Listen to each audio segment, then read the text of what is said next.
All right, let's dive in. Today, we're talking about how software actually gets made.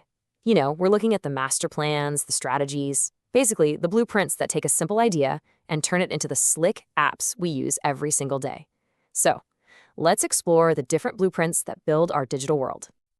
I mean, really think about that for a second. That game you can't put down, the banking app you use every week, they all started as just a little spark of an idea. So how do teams of people turn that idea into a real working thing without it all falling into chaos? Exactly. You wouldn't build a house without a detailed plan, right? You can't build good software by just, firing up a computer and starting to code. That's a recipe for disaster. Missed deadlines, tons of bugs, and a product nobody wants. You need a model. You need a process. You need a blueprint. And that's the official name for it, a software process model. It's basically the roadmap. It's that structured set of activities that guides the whole team from the very beginning to the very end. It's the playbook everyone agrees to follow so they're all on the same page. Okay, so let's start with the granddaddy of them all, the original blueprint, the waterfall model. This was really the first structured, organized way people went about making software. And it's called waterfall for a pretty obvious reason. Each step flows right into the next, one after the other, like a cascade of water. First, you figure out everything the software needs to do. Then you design it, then you code it, test it, and finally, you deliver it. Sounds simple, right? Well, there's a catch. And this right here, this is the core rule of the waterfall model. You can't start designing until every single requirement is set in stone. You can't start coding until the design is 100% locked down. There is no going back up the waterfall. And there it is, the million-dollar question. Because in the real world, things always change, right? The client gets a new idea, the market shifts, a competitor launches something cool.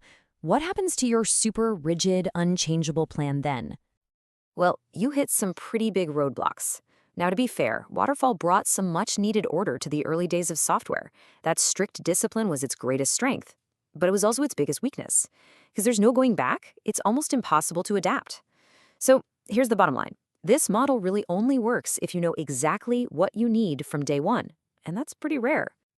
So, because Waterfall was so rigid, developers started asking, hey, what if our blueprint could be more flexible, like a living document? And that question led to a whole new set of models designed for a world that's constantly changing. And you can really see the massive difference in thinking here.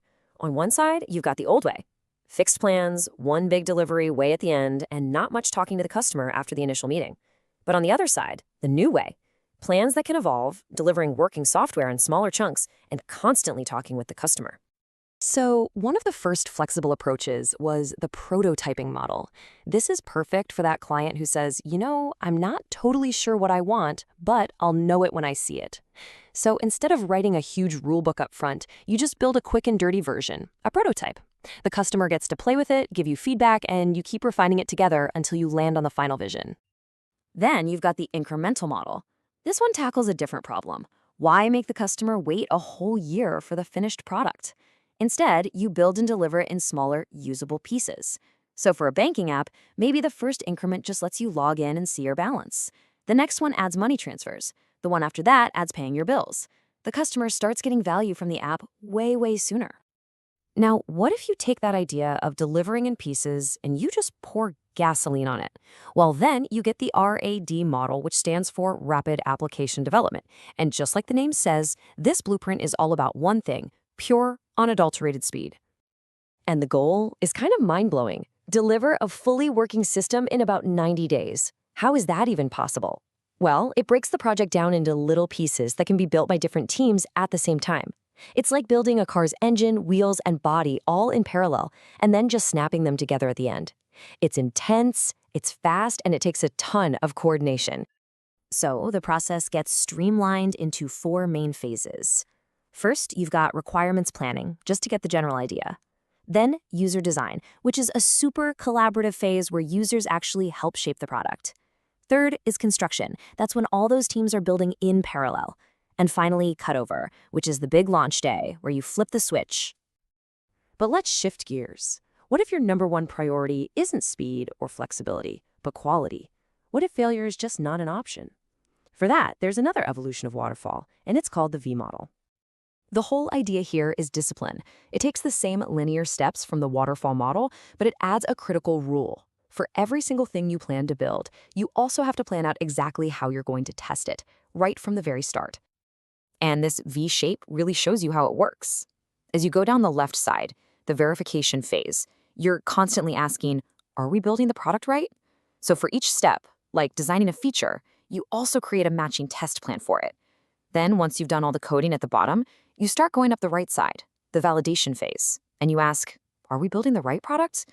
You actually run all those tests you planned earlier to make sure everything works perfectly. It's all about preventing errors, not just finding them at the end. So, we've looked at blueprints for being rigid, for being flexible, for speed, and for quality. So, which one's the best? Well, that's kind of a trick question, because there isn't one. It really all comes down to picking the right tool for the job. You see, if you know exactly what you need, and it's not going to change, Waterfall is actually simple and effective. If you have no idea what the final product should look like, you prototype. If you absolutely have to be first to market, you go with RAD. And if you're building software for a rocket ship, you better be using the V model because there's zero room for error. And that's the real takeaway here. Choosing how you're going to build your software isn't just some technical detail. It's a massive strategic decision. Picking the right blueprint for the project is honestly one of the biggest things that separates a huge success from a total failure. So, next time you open up your favorite app, just think about it for a second. Does it get small, constant updates? That sounds like the incremental model. Was it a totally wild idea that no one had ever seen before?